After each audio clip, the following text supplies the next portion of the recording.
Hello everyone, this is AK back again in another video. So today we are understanding about things we should know before buying a property in New Zealand. So first thing would be about financial needs. There should be a deposit around 20 to 10 percentage which you need to make before buying a house in New Zealand. So that one is the first priority. Second one would be pre-approval letter, which will be done by your mortgage advisor, which means like it determines how much money you can borrow from your bank. Based on that, you would make your offer in regards to buying the house. And KiwiSaver, which is an additional support, which is employer contribution, will be helpful when buying a house. And fourth one would be legal fees and property inspection report, which will incur around 2 to 4K. So these are the financial needs which would be needed when you're planning to buy a house.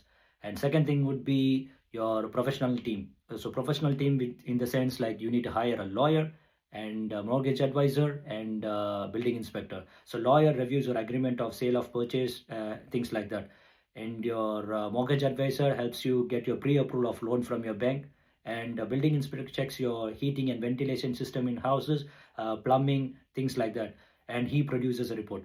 Once these reports are there, like the final thing would be the lawyer reviews your building inspection report, agreement of sale and purchase, history of the house, like if it is owned by someone previously, or is there any legal challenges in buying this house, things like that. An LIC report which will be provided by local council, which reveals about the status of the land, if it's a flood prone area, things like that.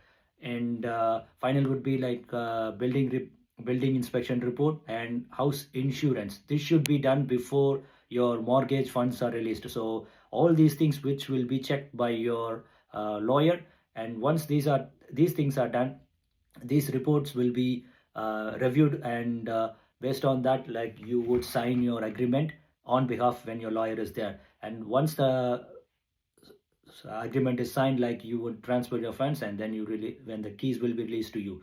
And this is the process, and the main key things to note is like you need to hire a lawyer to review your agreements and things, and also your building inspection report is the must, and LIC, land insurance memorandum, which is provided by local council. And finally, the mortgage funds. Before approval of mortgage funds, make sure you have completed your house insurance. You have got your approval from house insurance for clearing your mortgage. And finally, you get your approval and you get your key. See you soon in another update. Bye bye.